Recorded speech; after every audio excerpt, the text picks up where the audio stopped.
Good morning my dear students and welcome to this session. आज के session में हम करने वाले हैं कोऑर्डिनेशन कंपाउंड के एनसीईआरटी के एग्जाम्पलर के क्वेश्चन। एनसीईआरटी के क्वेश्चन तो हमने कल की क्लास में खत्म कर लिए थे। आज हम एग्जाम्पलर के क्वेश्चन से शुरू करने वाले हैं और आज सुबह की जो नोट्स हैं, आज सुबह की जो हमारी नीट विजय की क्लास के नोट्स हैं वो हम ऑलरेडी अपलोड कर चुके हैं। तो हमारा सेशन शुरू नहीं हुआ, क्या हुआ? हो गया। तो चलिए शुरू करें। पहले अपने बारे में थोड़ा सा बता दूं। My name is Anoop Vashishtha, I am an MSc in chemistry from University of Delhi. 24 years teaching experience, lakhs of students have been taught by me, and now I am with you on this channel. ठीक है, तो चलिए शुरू करें इस channel के साथ और हम जरा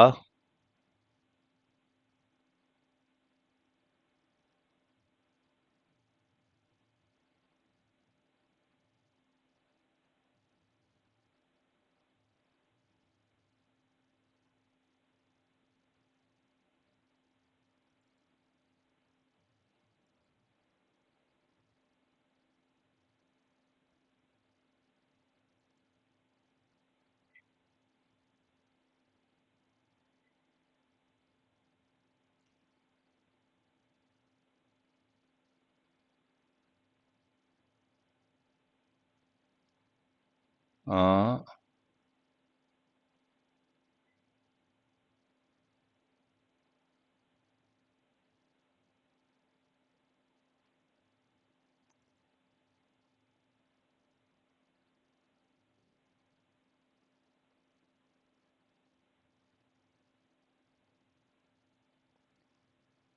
चलिए अब कुछ सिंपल से क्वेश्चंस करना शुरू करते हैं। आप हमारे साथ जुड़ सकते हैं टेलीग्राम चैनल में t.me/unacademy NEET _official और t.me/unacademy NEET विजय। ये हमारे दो टेलीग्राम चैनल हैं। unacademy.com/@anoopfashish my page on Unacademy, जहां पर आप हमारे साथ कम्युनिटी में जुड़ सकते हैं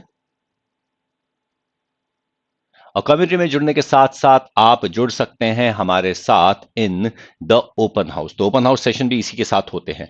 envision batch target 2023 is going to start again from 6 April और NEET glory 22.0 crash course NEET 20 UG 2022 March 23 से स्टार्ट हो रहा है। आरंभ 2.0 बैच नीट 2022 स्टार्ट हो जाएगा, हमारा हो रहा है। एनविजन बैच हमारा चल रहा है और आइकॉनिक और प्लस के साथ आप जुड़ सकते हैं। प्लस के अंदर आपको मिलते हैं personal guidance, test analysis, expert guideline, study planner and the printed study material.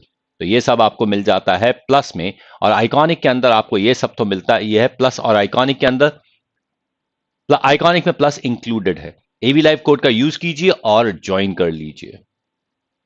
Prices बहुत जल्द बढ़ने वाले हैं एंड यहां पर हमारे पास है let's crack NEET UG with Unacademy lite subscription 499 rupees only. जल्दी से जल्दी ज्वाइन कर लीजिए। और यहां पर अप्रैल 3 यानी कल 2 से 5 हमारा एक फुल सिलेबस टेस्ट है जिसके अंदर 720 मार्क्स और बहुत सारे प्राइजेस है। तो चलिए शुरू करें। कोऑर्डिनेशन कंपाउंड, पहला क्वेश्चन हमारे सामने है। How many ions are produce from the complex this much in solution. यहां पे हमारे पास ये ऑब्जेक्टिव क्वेश्चंस ऑफ एनसीईआरटी है और कोऑर्डिनेशन कंपाउंड के क्वेश्चन है। ठीक है आलोक पटेल, आप भी दो चार बातें सुन लीजिए। ठीक है, जरा इस क्वेश्चन का आंसर तो दीजिए। यहां पे अगर हम इसकी बात करते हैं तो दिस कंपाउंड, इस कंपाउंड को अगर हम सही में लिखते हैं तो this compound should be written in this manner. It should be written as CO NH36 Cl2। अगर आपसे कोई पूछता how many ions are being produce, तो this is going to dissociate to give a CO NH36 2+ and Cl2 and 2Cl-, यानी कि कुल मिला के हमें 3 आयन मिल जाएंगे। किसी को कोई कंफ्यूजन इस बारे में? ठीक है, अगला क्वेश्चन देखें। amongst the following ions which ion has the highest magnetic moment value? किसकी magnetic moment value सबसे ज्यादा होगी? And for magnetic moment value we need to talk about unpaired electrons. अगर हम पहले वाले की बात करते हैं तो यहां पे है क्रोमियम 3+। क्रोमियम 3+, चाहे आप कोई भी लाइगेंड लगा लीजिए, कुछ भी कर लीजिए, इसके पास 3 अनपेयर्ड इलेक्ट्रॉन होंगे because this is a D3 configuration. यहां पे हमारे पास है this is Fe2+। Fe2+ is a D6 configuration और वाटर आयरन के साथ एक वीक फील्ड लाइगेंड की तरह बिहेव करता है, यानी कि वो इलेक्ट्रॉन पेयर अप नहीं कर पाता। तो यहां पे हमारे पास 4 अनपेयर्ड इलेक्ट्रॉन्स हैं। ठीक है, और अगर हम इस जिंक की बात करते हैं Zn2+ is a D10 configuration. D10 configuration किसी भी तरीके से ले लीजिए, नो अनपेयर्ड इलेक्ट्रॉन। ओके, तो अगर हम यहां पे पूछते हैं कि किसकी हाईएस्ट मैग्नेटिक मोमेंट होगी, तो ये आयरन 2+ की मैग्नेटिक मोमेंट सबसे ज्यादा हो जाती है। ओके, ये हम कर चुके हैं ना, कोबाल्ट की ऑक्सीडेशन स्टेट -1 है यहां पर। मोस्ट स्टेबल कॉम्प्लेक्स हम कर चुके हैं, वेवलेंथ हम कर चुके हैं, and here we start with it. This is the exemplar question. शुरू करें एग्जाम्पलर क्वेश्चन से।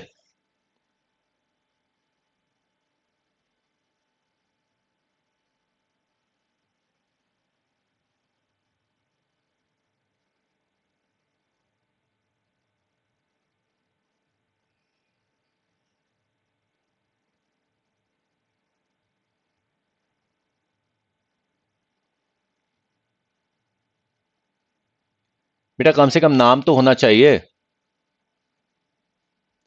नाम लेने के लिए नाम होना चाहिए ना। मैं नाम कहां लूं, नाम ही नहीं दिख रहा।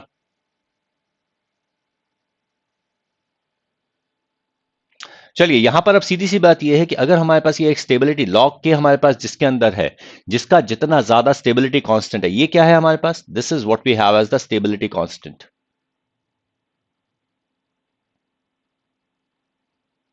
The one which has the highest stability constant is going to be the most stable compound. और of course यहां पर हमारे पास 27.3 turns out to be that Cu2 plus 4Cn giving us CuCN4 whole 2 minus is the most stable complex. Is that clear? Next one. The color of the coordination compound depends on the crystal field splitting. What will be the correct order of absorption of wavelength? अब ध्यान रखना, more is the splitting, more is energy gap. ठीक है, lower will be the wavelength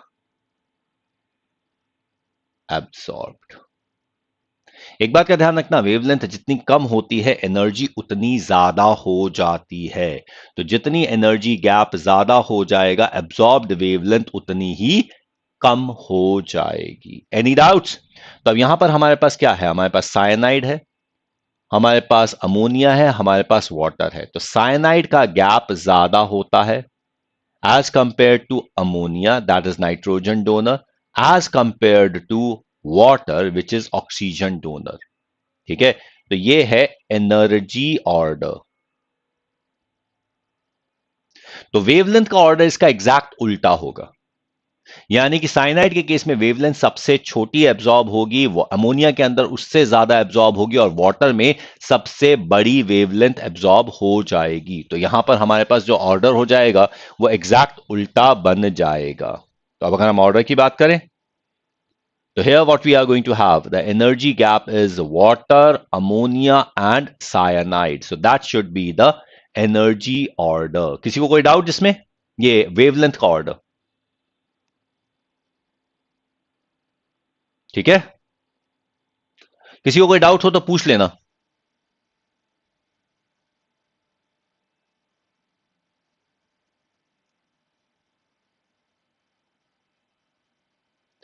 पिछले वाले में CCC option में chelate कहां पर है बेटा? बेटा होता है कीलेट, लेकिन यहां पर आपको जब यहां पे स्टेबिलिटी कांस्टेंट वैल्यू दे रखी है तो फिर हम उसके अंदर डिबेट नहीं करेंगे ना। We have already got the stability constant value. वो कीलेट एक अंदाजा है, ठीक है? जब कांस्टेंट वैल्यू आती है तो फिर हम ये नहीं देखते क्या बना है। You are absolutely right, TBSP यानी कि भवानी शंकर जी।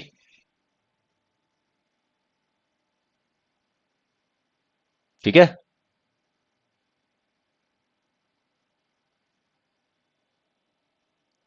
Okay. When 0.1 mole of COCl3 NH3 5 is treated with excess of AgNO3, 0.2 mole of AgCl are obtained. 0.2 mole of AgCl are obtained. इसका मतलब यह है कि this is going to have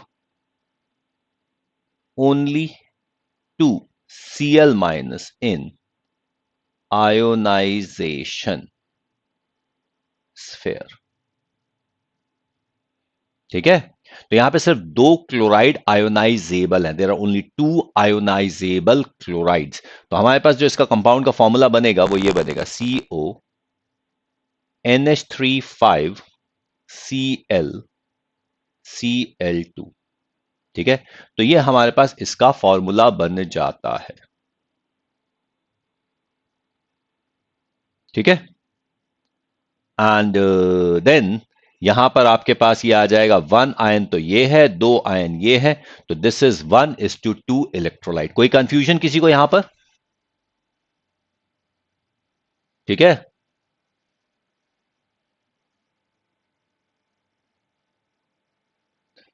Geetansh बेटा पढ़ाई पे ध्यान दे लोगे तो ज्यादा अच्छा होगा।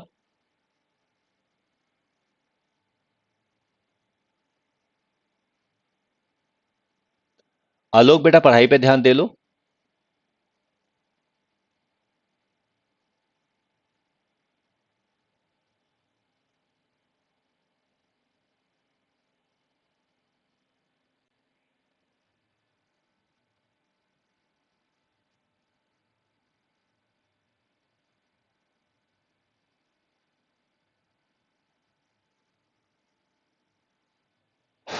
आगे देखें। When 1 mole of CrCl3 dot S6H2 is treated with excess of AgNO3, 3 moles of AgSl are obtained. The formula of the complex is, तो यहां पे अगर हम फॉर्मूला ऑफ द कॉम्प्लेक्स की बात करें, 3 मोल AgCl ऑप्टेन हो रहा है, यानी कि 3 क्लोरीन बाहर है, तो इसका फॉर्मूला बनेगा CrH2O6 Cl3, यानी कि 3 replaceable chlorine are there.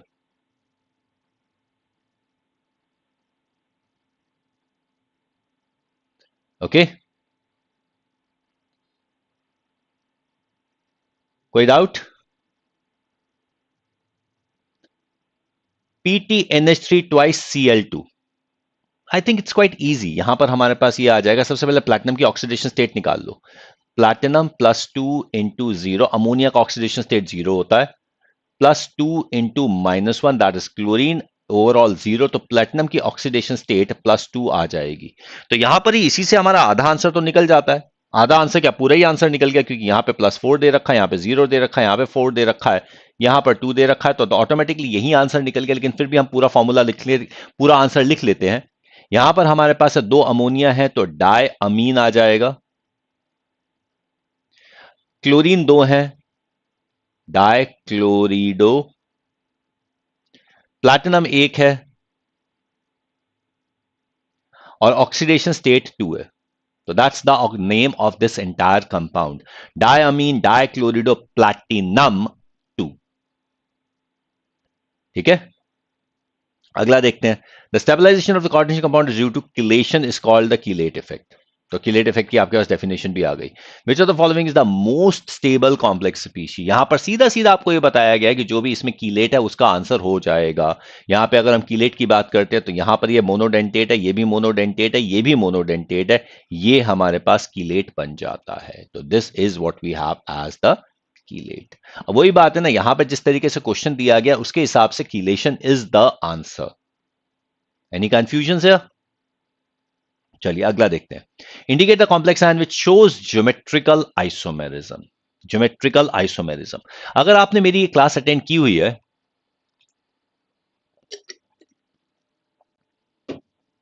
Coordination compound की अगर आपने क्लास अटेंड की हुई, तो मैंने आपको ये बहुत क्लियरली बताया था कि कौन कौन से ज्योमेट्रिकल आइसोमेरिज्म शो नहीं करते। ठीक है, ज्योमेट्रिकल आइसोमेरिज्म के लिए हमारे पास ये शो नहीं करेगा। ये स्क्वायर प्लेनर है लेकिन A3B है, ये शो नहीं करेगा। यहां पे 6 के 6 लाइगेंड सेम है, ये शो नहीं करेगा। यहां पे केवल एक लाइगेंड अलग है और 5 सेम है, ये भी शो नहीं करेगा। ये शो करेगा। It is an octahedral. ये ऑक्टाहेड्रल कॉम्प्लेक्स है Ma4B2 काइंड का। ये cis trans geometrical isomerism show करता है। ठीक है, कोई डाउट किसी को कहीं कंफ्यूजन है? लाइक जरूर करते चल जाओगा, लाइक करने में आप आलसी हो गए हो।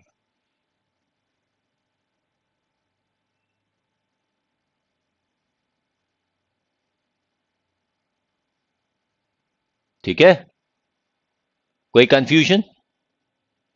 ओके, अगला देखते हैं। The CFSE for octahedral is this, the CFSE for tetrahedral would be, अब बहुत ध्यान से समझना, delta T is equal to -4/9 of delta O. ठीक है, यहां पर हम सिर्फ मैग्नीट्यूड की बात कर रहे हैं। Magnitude of delta T would be equal to magnitude of 4/9 delta O। तो आंसर मेरे पास बहुत सीधा सा आ जाता है ना, कोई कंफ्यूजन तो नहीं है इस आंसर में। हमारे पास आ जाएगा delta T will be equal to 4/9 multiplied by 18,000। तो कोई कंफ्यूजन है क्या हमारे पास? यहां पे एनर्जी को वेव नंबर के टर्म में दिया गया। Obviously energy is directly proportional to wave number, तो कांस्टेंट्स के साथ आ जाएगा, तो हम वेव नंबर में भी एनर्जी को बता सकते हैं। तो this is energy in terms of wave number. तो it is energy in terms of wave number. ठीक है, क्योंकि सीधी सी बात यह है कि E is equal to HC nu bar, this is a constant. तो हम एनर्जी को वेव नंबर की टर्म में लिख सकते हैं। किसी को कोई दिक्कत?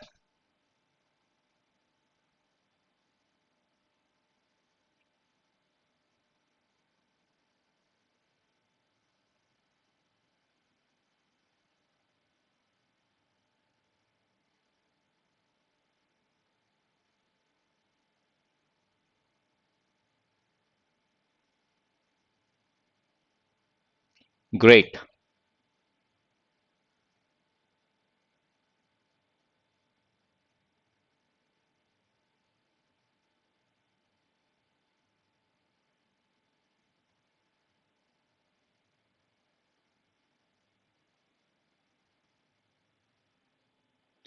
Okay, let's talk about the next one. So we have got the answer as 8,000 centimeter inverse. Due to presence of ambident ligands, coordination compounds show isomerism. Palladium complexes of the time this and this are. अब यहां पे सीधा सीधा दिखा answer दे रखा है, show isomerism. This kind of an isomerism is called linkage isomerism.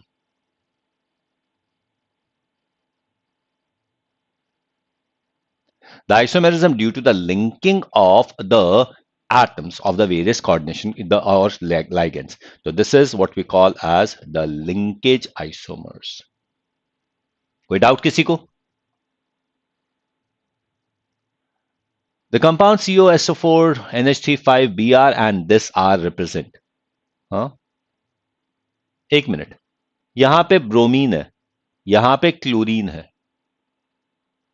They do not have same formula. ठीक है, so they have different composition, और जब composition ही different है तो they are not isomers. ये आइसोमर्स है ही नहीं. ठीक है, so the answer would be no isomerism. फंस जाते हो कई बार, और यहां पे जैसे ही आप देखोगे ना वैसे ही बोलोगे अरे ये वाला तो हमारा वो है आयोनाइजेशन आइसोमेरिज्म. और कोई अगर अक्लमंद क्वेश्चन होगा ना, कोई और ज्यादा फंसाने वाला क्वेश्चन बनाने वाला होगा, तो एक क्लोरीन को अंदर डाल देगा, यानी कि वो कंपाउंड ऐसा दे देगा CONH35Cl SO4 और तब आप बेखटके आयोनाइजेशन आइसोमेरिज्म लिख डालेंगे, जबकि ये आयोनाइजेशन आइसोमेरिज्म है ही नहीं, ये आइसोमेरिज्म ही नहीं है। तो एक क्वेश्चन जो बहुत सिंपल सा क्वेश्चन है वो कॉम्प्लिकेटेड क्वेश्चन बन जाता है depending on the way of asking the question. Concept वही का वही है, लेकिन way of asking the question change होते ही क्वेश्चन इजी से डिफिकल्ट क्वेश्चन में कन्वर्ट हो जाता है, जबकि क्वेश्चन में कुछ भी चेंज नहीं हुआ, कोई कैलकुलेशन नहीं है, कोई कंसेप्ट चेंज नहीं हुआ, बस देखना है। Is that clear? A chelating agent has two or more than two donor atoms to bind to a single atom. Which of the following is not? Not को यहां पे बोल्ड किया हुआ है, लेकिन फिर भी ध्यान रखिएगा, this is the thing which we need to understand, not a chelating agent.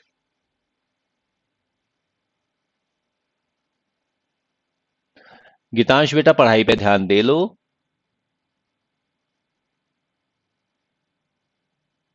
ठीक है, तो कीलेटो कौन सा? Thiosulfato. Thiosulfato is SCN minus. This is not a chelating agent, this is an ambident ligand.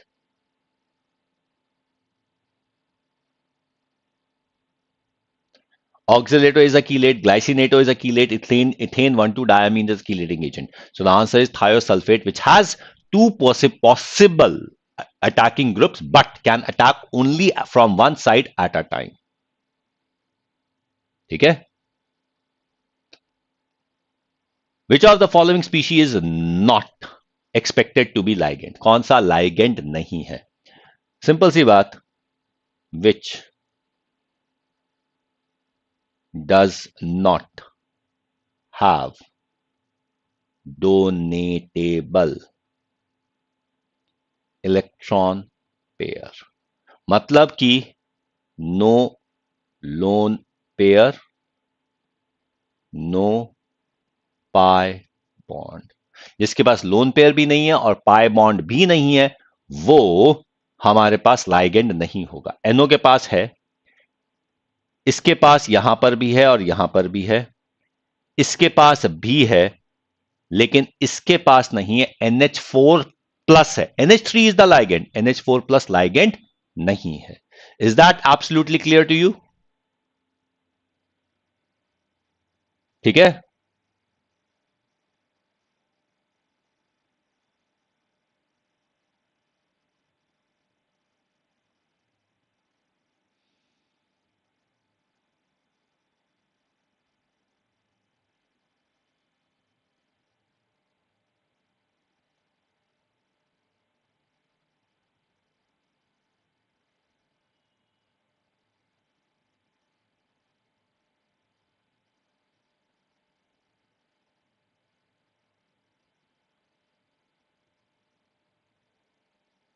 Good morning Sunidhi.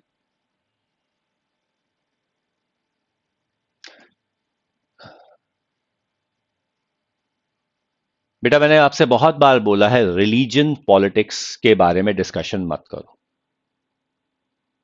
और यहां पर मेरे ख्याल से ऐसा कुछ होने लगा है। मत करो। जिसने भी रिलीजन या पॉलिटिक्स के बारे में डिस्कशन किया, that person will be blocked. Okay,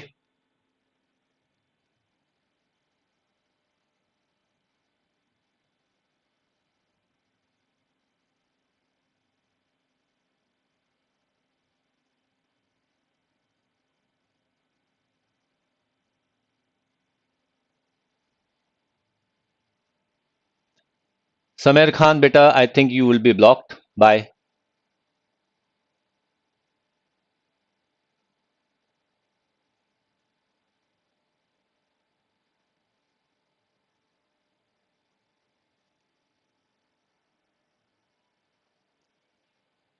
Jasvir बेटा, टीचर टीचर होते हैं, इंस्टीट्यूट के साथ मत बोलो। ठीक है, ओके। सो हमने इसका आंसर ले लिया है, कोई दिक्कत नहीं इसमें। अगला क्वेश्चन देखते हैं। What kind of isomerism exist between this and this? अब अगर हम यहां पे बात करते हैं तो what happens is here, what we are having is there is a difference in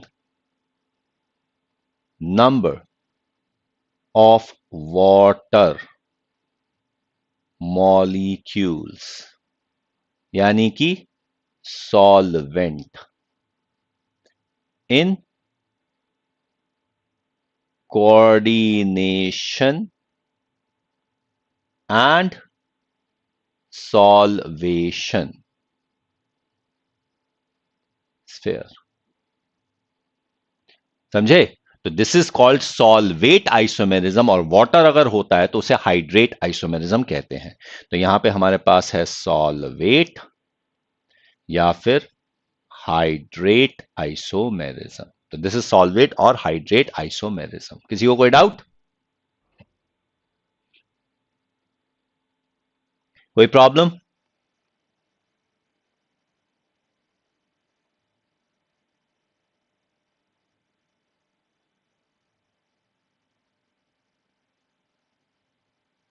okay, चलो देखते हैं अगला। IUPAC name of this diammine chlorido nitro. Platinum की ऑक्सीडेशन स्टेट जरूर निकाल लीजिएगा। Platinum +2 × 0 +-1 +-1 equal to 0। तो प्लैटिनम की ऑक्सीडेशन स्टेट आ जाती है +2। तो platinum has an oxidation state of +2।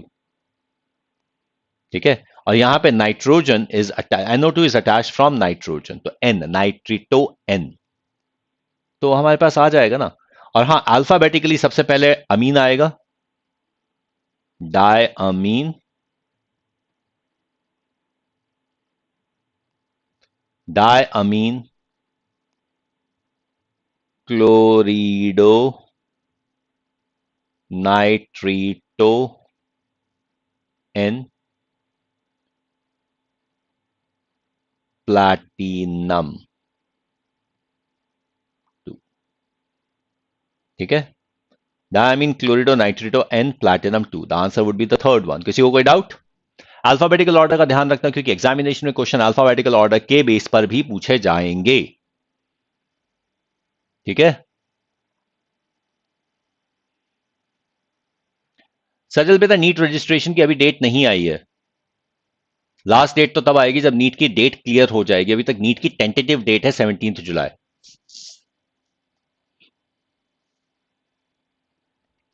Okay, diamagnetic का मतलब है all electrons paired. All electrons paired. अब एक बात बताएं, डायामैग्नेटिक का सीधा सीधा मतलब यह है, या तो वो D0 कॉन्फ़िगरेशन है, या फिर वो D10 कॉन्फ़िगरेशन है, या फिर D0 D10, या फिर वो D6 कॉन्फ़िगरेशन है विद स्ट्रॉन्ग फील्ड लाइगेंड।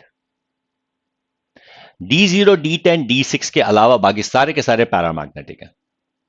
ठीक है, अब जैसे कि यहां पे कोबाल्ट, कोबाल्ट की बात करेंगे, this is a D6 configuration. Cobalt 3+ is a D6 configuration. Manganese 3- यानी कि ये Mn3+ है। Mn3+ is actually a D4 configuration.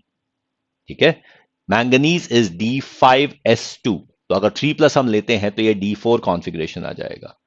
ये आयरन D6 कॉन्फ़िगरेशन है स्ट्रॉन्ग फील्ड के साथ, और यहां पे ये D5 कॉन्फ़िगरेशन है स्ट्रॉन्ग फील्ड के साथ। तो ये तो पैरामैग्नेटिक होगा, ये भी पैरामैग्नेटिक होगा, ये दो डायामैग्नेटिक होंगे, क्योंकि यहां पे स्ट्रॉन्ग फील्ड लाइगेंड अमोनिया और साइनाइड आ जाते हैं। तो answer is going to be 1 and 3, that is B. किसी को कोई डाउट, कहीं कोई कंफ्यूजन, कुछ पूछना है तो पूछ लीजिए।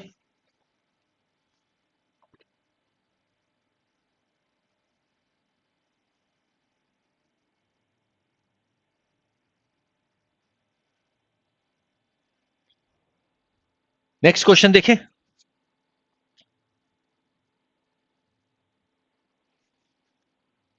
Outer orbital complex have same number of unpaired electron। ठीक है, अच्छा एक बात ध्यान रखना, D1 और D9 का सेम नंबर ऑफ इलेक्ट्रॉन्स होता है। ठीक है, आउटर ऑर्बिटल D2 और D8 का सेम होगा। ठीक है,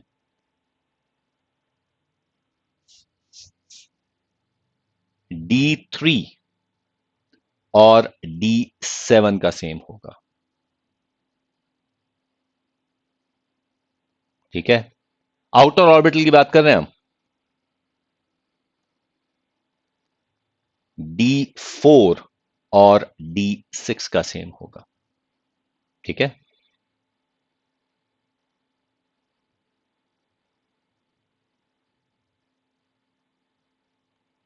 now check it out. MnCl6 3 minus, this is going to be a D4 configuration. MnCl6 3 minus 3 plus है ये. FeF6 3 minus is actually a D5 configuration, iron 3 plus. COF6 3 minus is actually a D6 configuration. NiNH3 6 2 plus is a D8 configuration. So I think we have already got the answer.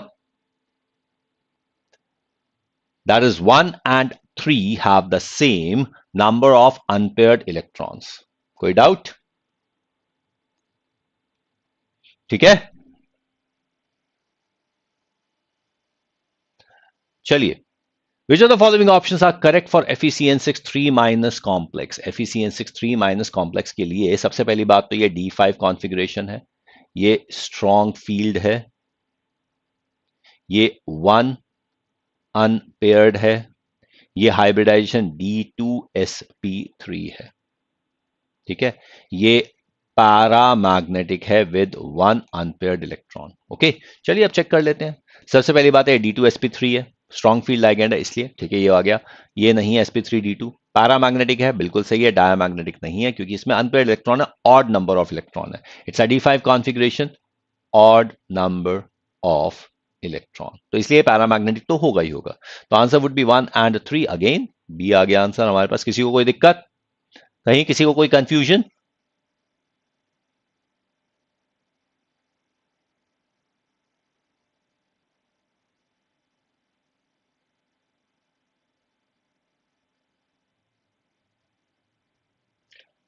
Okay,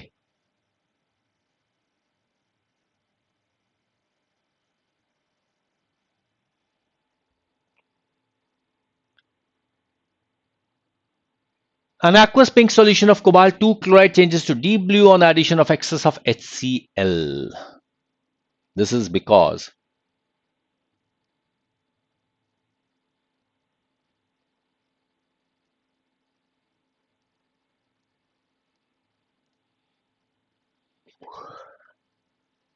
I think हमारे पास इसका जो answer बन जाएगा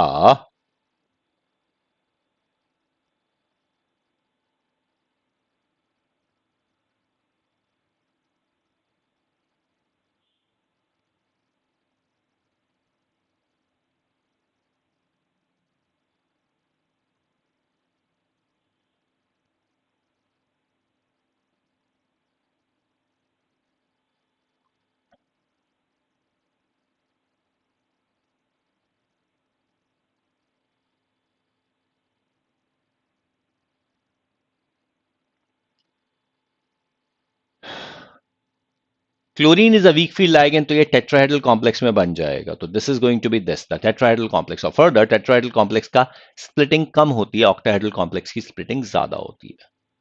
तो answer is 2 and 3. Again ये answer B ही बन जाता है.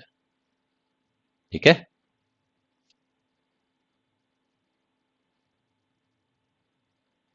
होमोलेप्टिक सेम टाइप नहीं बोलना चाहिए, सेम काइंड ऑफ लाइगेंड.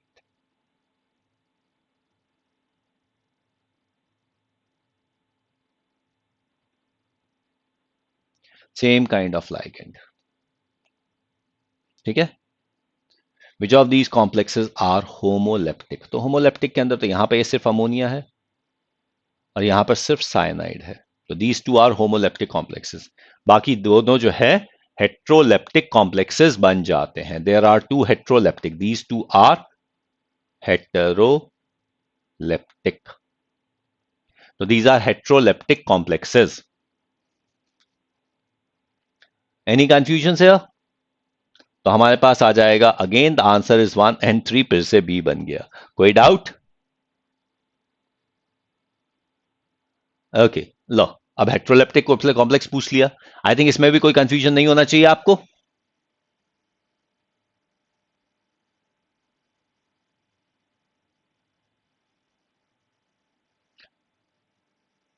विकास राजपूत, बेटा ये वाली क्लास हिंदी में नहीं होती, ये हिंदी और इंग्लिश दोनों में होती है। सुबह 7:30 बजे वाली क्लास सिर्फ हिंदी में होती है, और हम सुबह 7:30 बजे वाली क्लास के अंदर भी क्वेश्चंस कर चुके हैं ना आज इक्विलिब्रियम के।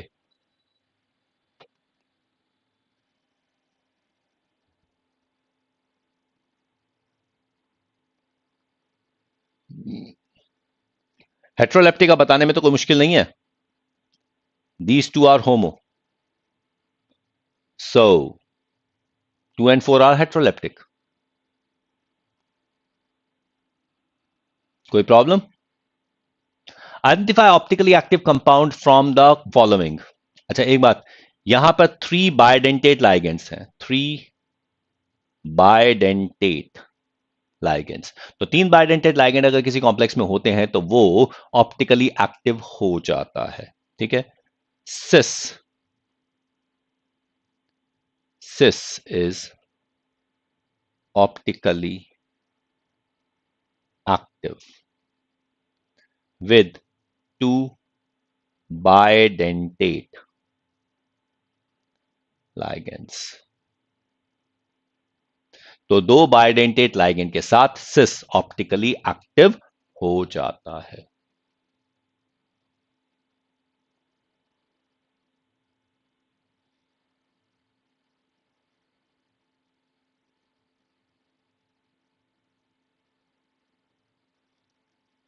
इथेन 1,2 डायामीन, इथेन 1,2 डायामीन के स्ट्रक्चर की बात करो, CH2NH2 CH2NH2। ठीक है, दिस इज इथेन 1,2 डायामीन। पहली बात तो ये न्यूट्रल है। ठीक है, दूसरी बात ये डायडेंटेट या बायडेंटेट है, ये कीलेटिंग एजेंट है। ठीक है, कोई confusion? Neutral didentate chelating agent. ठीक है, और ये और भी कुछ लिखना चाहे तो लिख सकते हो, this is a nitrogen donor.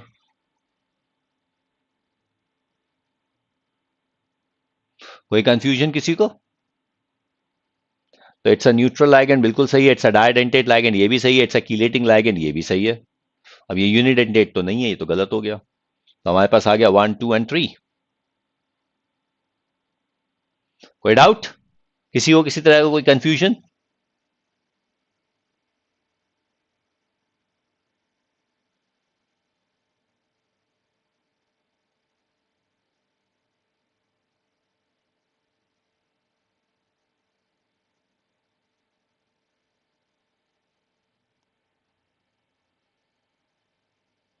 Okay, which are the following complexes show linkage isomerism. Linkage isomerism का मतलब क्या है हमारे पास? We need to have ambident ligand। So if you have the ambident ligand that is capable of showing linkage isomerism, तो ambident ligand NO2 है, ambident ligand SCN है, OCN है। These are the ambident ligands। So I think we have got the answer।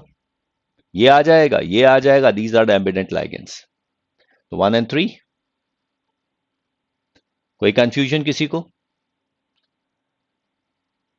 Arrange the following complex in the increasing order of conductivity of their solution. तो यहां पर हम जब बात करेंगे तो this is going to be conductivity is proportional to number of ions formed। number of ions formed, that is what we have as conductivity। अगर हम इसकी बात करें तो दिस इज 0। इसकी बात करें तो यहां पर 2 हैं, एक यहां एक यहां, एक कैटायन एक एनायन। यहां पे इसकी बात करें तो यहां पे 4 हैं। इसकी बात करें तो ये 3 है। तो अगर हम इसकी बात करें, ये ए है, ये बी है, ये सी है और ये डी है, तो answer would be C would be the highest, followed by D, followed by B, और least conducting would be A. किसी को कोई डाउट? कहीं कोई कंफ्यूजन है तो पूछ लो। ठीक है, कोई प्रॉब्लम? यस बिल्कुल भवानी शंकर, आपने बिल्कुल सही बताया, कोई डाउट नहीं। श्रुति ने सही बताया, कोई डाउट नहीं, कोई कंफ्यूजन नहीं।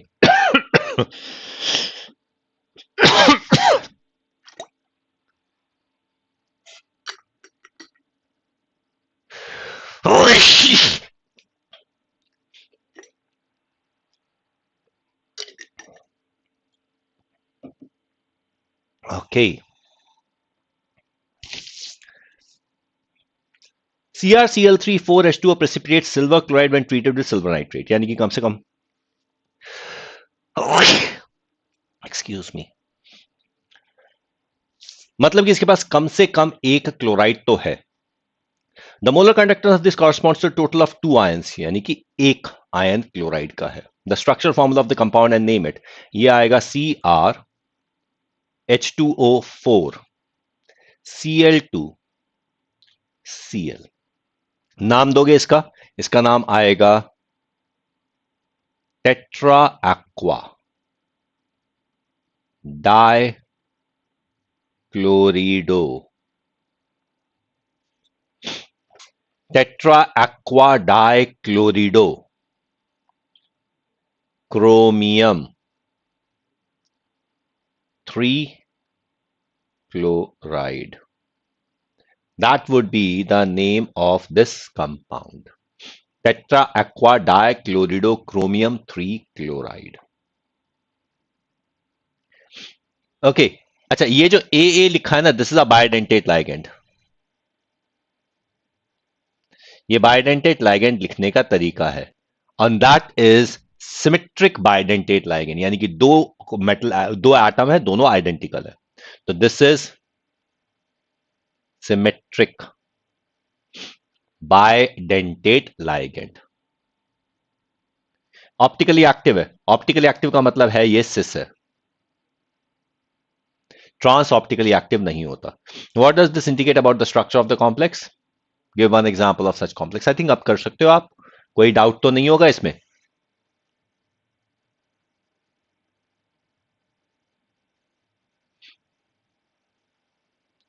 Okay,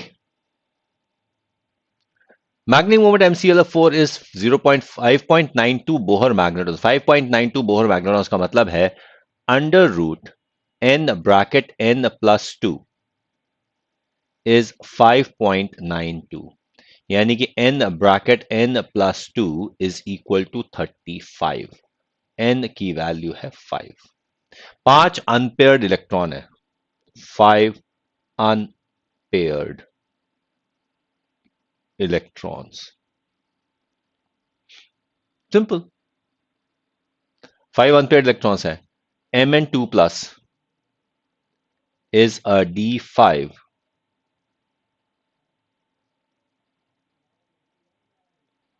Mn2 plus is a D5 configuration, तो उसके पास 5 अनपेयर्ड इलेक्ट्रॉन्स हो जाते हैं। स्वीटी, मुझे कोरोना बहुत पहले हुआ था, पिछले साल अप्रैल में, 1 साल हो चुका है, अब धीरे धीरे उसके इफेक्ट्स जा रहे हैं। Crystal field theory explain why CO3 forms paramagnetic octahedral complex with weak field ligands, whereas it forms diamagnetic octahedral complex with strong field ligands. CO3 is a D6.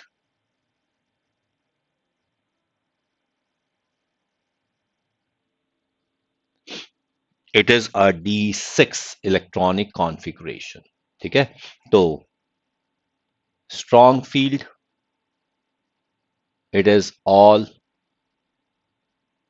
paired up and diamagnetic.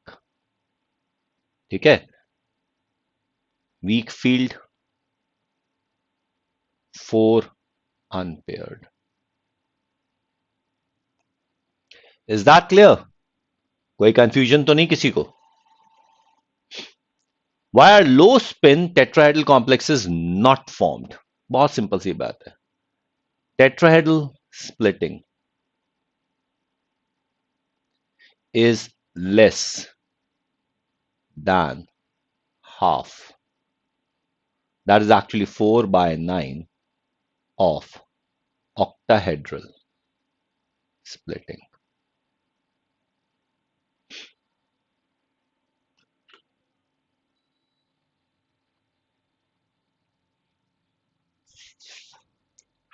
Tetrahedral splitting is less than half, that is 4/9 of octahedral splitting. ठीक है? So it is always less than pairing energy. It is always less than pairing energy. ठीक है? So pairing does not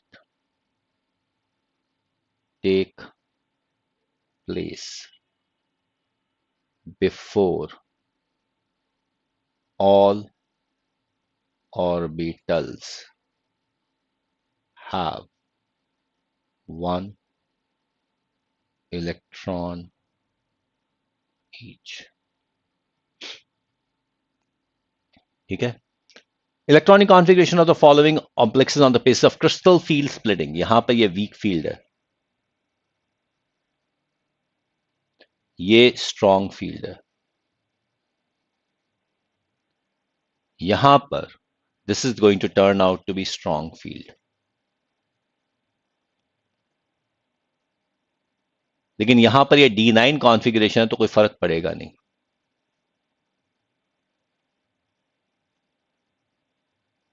ठीक है?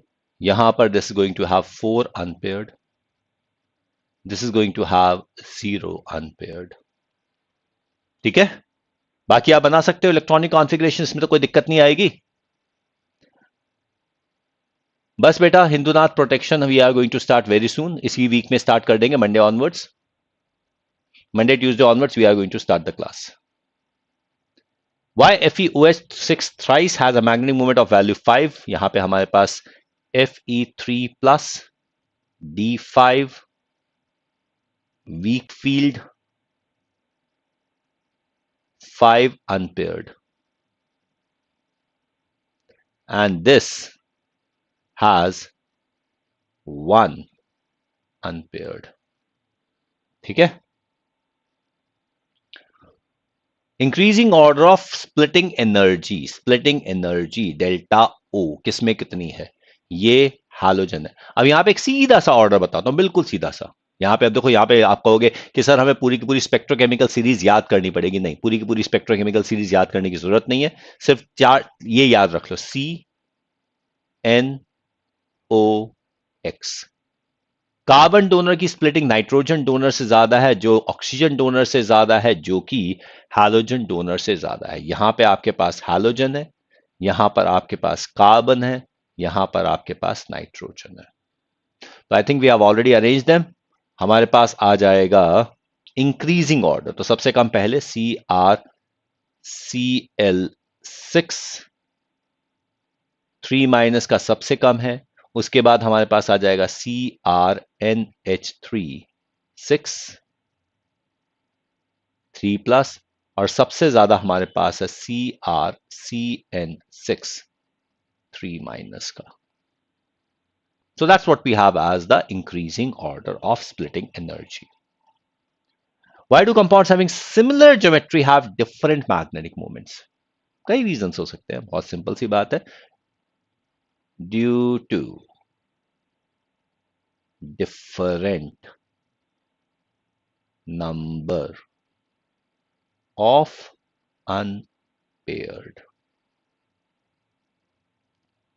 Electrons. अब वो number of unpaired electron different क्यों है? वो बहुत रीजन की वजह से हो सकते हैं. मेटल आयन डिफरेंट होने की वजह से, लाइगेंड डिफरेंट होने की वजह से, स्प्लिटिंग डिफरेंट होने की वजह से. ये सारे के सारे रीजन हमारे पास आ जाते हैं कि नंबर ऑफ अनपेयर्ड इलेक्ट्रॉन हमारे पास डिफरेंट कैसे हो सकते हैं. CuH2O is blue in color while CuSO4 is colorless. Does not have a coordination sphere. इसका कोऑर्डिनेशन स्फीयर ही नहीं है. यहां पे कोई कॉम्प्लेक्स ही नहीं है, कोऑर्डिनेशन बॉर्ड ही नहीं है, तो यहां पे स्प्लिटिंग नहीं है. So no splitting. कोई डाउट? किसी को किसी तरह की कोई कंफ्यूजन? प्रांजल शिहोतिया, आपको भी मुबारक हो, आपको भी बहुत बहुत शुभकामनाएं। Name the type of isomerism when ambidentated ligand are attached to central metal ion. तो ये लिंकेज आइसोमेरिज्म बन गया ना।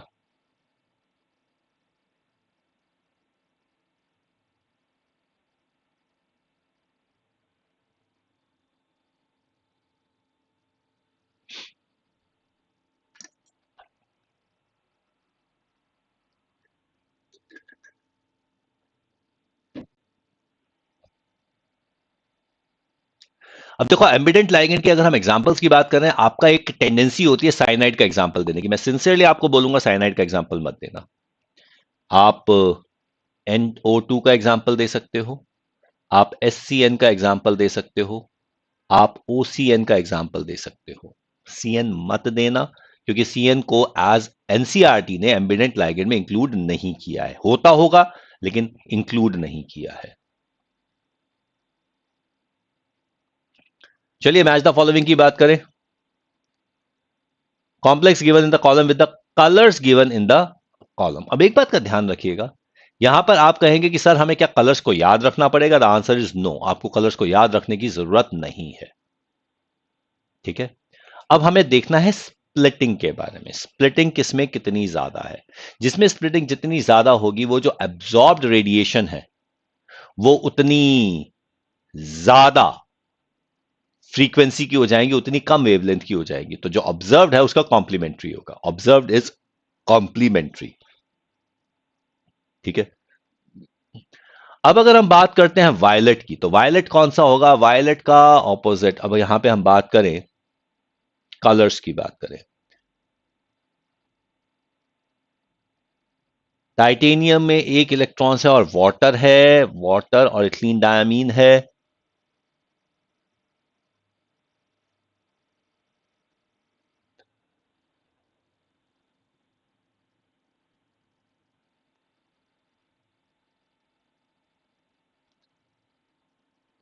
इसका आंसर ये बनता है। ठीक है,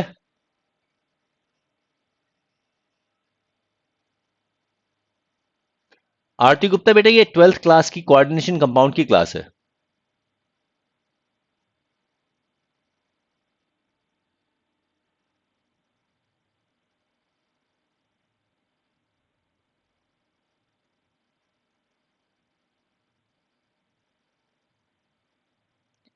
ये वाला नहीं आया?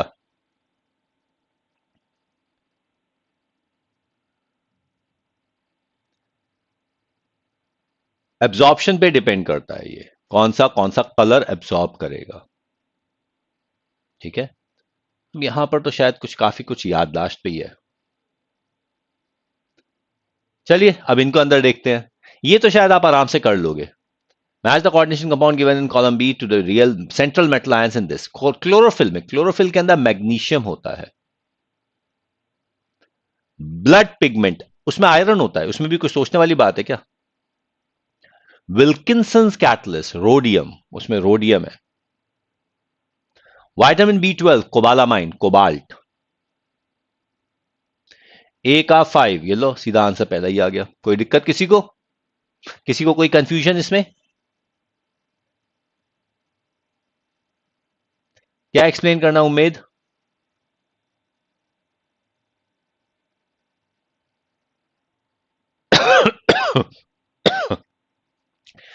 हाइब्रिडाइजेशन और नंबर ऑफ अनपेयर्ड इलेक्ट्रॉन्स देना है। क्रोमियम, क्रोमियम की हाइब्रिडेशन आपको D2 sp3 कुछ भी हो सकती है, लेकिन इसके पास 3 अनपेयर्ड इलेक्ट्रॉन है। कोबाल्ट साइनाइड CN4 2 माइनस, यहां पे D7 कॉन्फ़िगरेशन है और यहां पर हमारे पास फिर से 3 अनपेयर्ड इलेक्ट्रॉन हो जाएंगे। ये sp3 हाइब्रिडाइज होगा, क्योंकि कोबाल्ट के अंदर 2 प्लस में ये टेट्राहेड्रल हो जाएगा। ठीक है, ये ऑक्टाहेड्रल होगा, ये sp3D2 होगा। MnF6 4 माइनस, यहां पे ये D5 कॉन्फ़िगरेशन है, ये भी sp3D2 हो जाएगा। और इसके अंदर 5 अनपेयर्ड इलेक्ट्रॉन है। इसके अंदर हमारे पास 2 अनपेयर्ड इलेक्ट्रॉन है। ठीक है,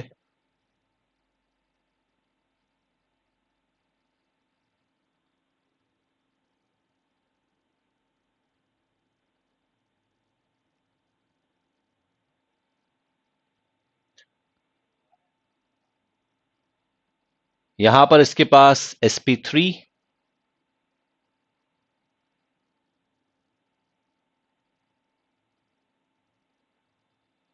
sp3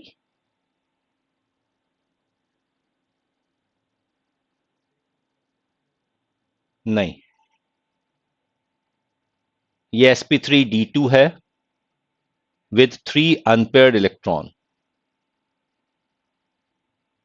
ये sp3d2 है, लेकिन ये कैसे हो सकता है?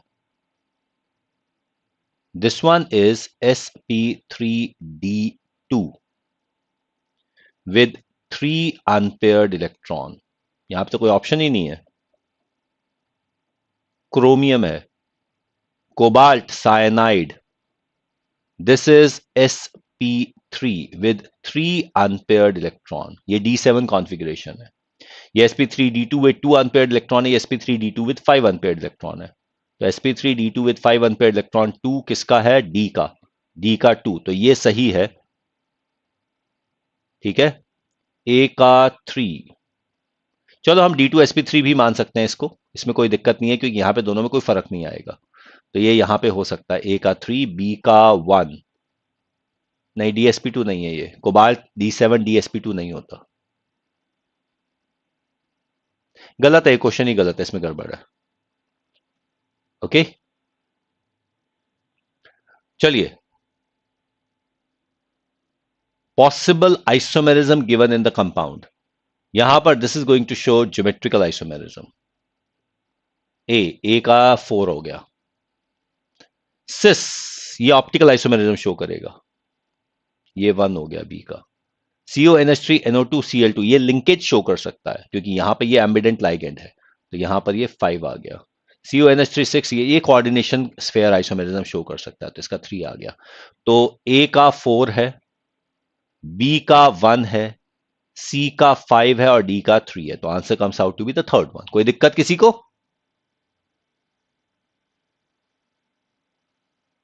मोहम्मद मोनिस बेटा रिफ्रेश करो।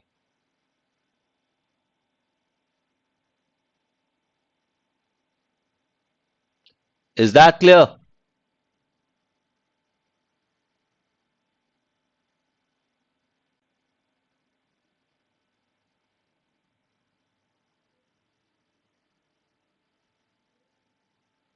ये कौन है भैया, कौन जानवर है?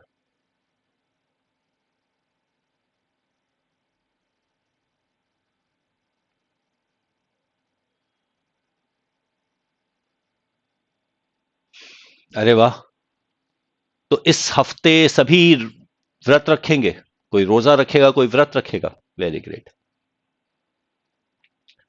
ऑक्सीडेशन स्टेट ऑफ कोबाल्ट, यहां पर ये -1 है, ये -2 है, तो यहां पर ये कोबाल्ट +3 है, तो यहां पर तो ये 5 आ गया। ठीक है, यहां पर ये +4 है, तो ये 1 आ गया। यहां पर ये 2 है, तो ये 4 आ गया। यहां पर ये 0 है, तो ये 2 आ गया। 5142, 5142, the answer is third one. कोई दिक्कत किसी को? आराम से कैलकुलेट हो जाएगा, कोई कंफ्यूजन नहीं होनी चाहिए। ये आंसर ही गलत है, यहां पे 5142 है। Okay, let's talk about the reason assertion questions. थोड़े से रीजन असर्शन क्वेश्चन की बात कर लें, या हम क्लास ओवर कर दें? कर लेते हैं, रीजन असर्शन क्वेश्चन कर लेते हैं, अच्छे हैं। ठीक है, आज हम इसको कोऑर्डिनेशन कंपाउंड को ही खत्म कर देते हैं। Toxic metal ions are removed by chelating agents, ये तो बिल्कुल सही है, इसमें तो कोई दिक्कत नहीं है। मेटल आयन को, टॉक्सिक रिएजेंट्स को हम किलेटिंग एजेंट्स के थ्रू रिमूव कर सकते हैं। ठीक है, chelates are more stable, that's a perfect one, that is why the complexing agents are able to remove it। तो assertion reason दोनों सही हो जाते हैं और करेक्ट एक्सप्लेनेशन भी हो जाता है। अगला देखें, this and this are reducing in nature. Chromium यहां पर हमारे पास +2 में है, तो क्रोमियम +3 में जाने की कोशिश करता है। Yes, this one is reducing. यहां पर हम आयरन +2 की बात करते हैं, और +2 आयरन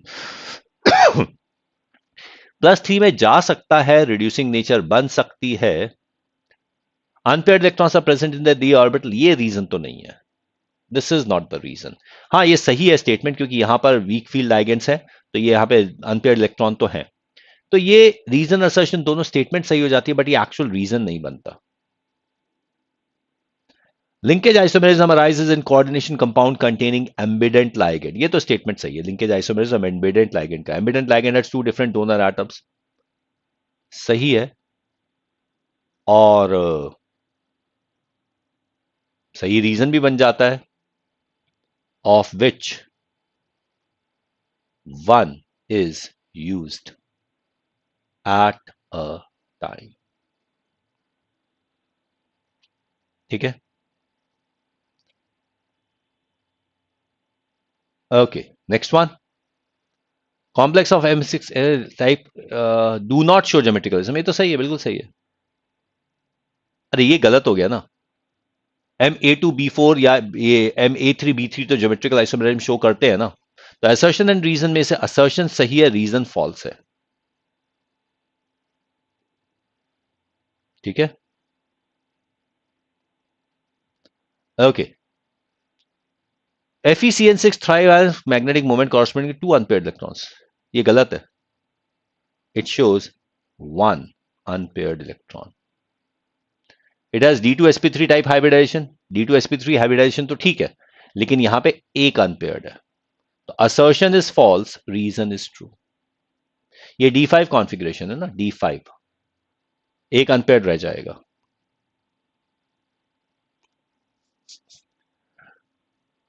चलिए, you can join with us in the open house session after the class at 8:20 a.m.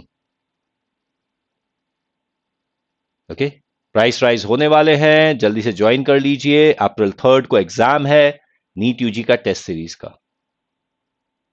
Join with us in the Telegram channel t.me/Unacademy NEET_official and t.me/Unacademy NEET Vijay। ये हमारे पास दो टेलीग्राम चैनल है। Unacademy.com/Anoop Vashishtha my page on Unacademy, जिसमें आप मुझे follow कर सकते हैं और हमारे साथ कम्युनिटी में ज्वाइन कर सकते हैं। You can join with us in the community। Envision batch 6 अप्रैल से फिर से शुरू हो रहा है 2023 के लिए। नीट ग्लोरी हमारा चल रहा है 2022 का क्रैश कोर्स। आरंभ बैच भी चल रहा है, अभी कुछ देर के लिए हमने गैप ले रखा है। निपुण बैच 30 मार्च से शुरू हो चुका है, लक्ष्य बैच भी 30 मार्च से शुरू हो चुका है। Unacademy ask a doubt, you can ask the doubt now and you can browse the various solutions. Introducing community,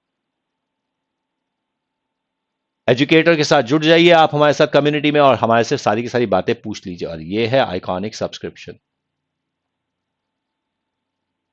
ठीक है, revise for NEET UG with Unacademy master PYQ, यहां पे आप जुड़ सकते हैं। और अप्रैल 3 को हमारे पास अनलिमिटेड कंटेंट के लिए है स्कॉलरशिप टेस्ट 12 से 1 बजे। अरे 12 से 1 बजे भी पेपर है, 2 से 5 बजे भी पेपर है, और संडे को 11 से 12 भी पेपर है। बहुत सारे पेपर्स हैं। ठीक है, subscribe to the plan that suits you and join with us. यूएलाइट कोर्स है, जल्दी से ज्वाइन कर लीजिए। मॉड्यूल वाइज टेस्ट भी है और फुल सिलेबस टेस्ट भी है। प्लस ज्वाइन कर लीजिए, आइकॉनिक ज्वाइन कर लीजिए। प्लस में है live class, weekly test, structured courses, unlimited access. Iconic में है personal guidance, test analysis, expert guidance, study planner and study material delivered at your doorsteps. ठीक है, तो एवी लाइव कोड यूज कर लीजिए और ज्वाइन कर लीजिए। मिलते हैं आपसे दोपहर को 3:15 बजे। और सब्सक्राइब जरूर कर लीजिएगा, डाउनलोड कर लीजिएगा। अब से कुछ ही देर के बाद ये नोट्स फ्रॉम द ये community and you can join it from the Telegram channel. तो कहीं से भी इसको डाउनलोड कर लीजिएगा, नोट्स को सब्सक्राइब कीजिए। थैंक यू, मिलते हैं आपसे 3:15 बजे। Till then.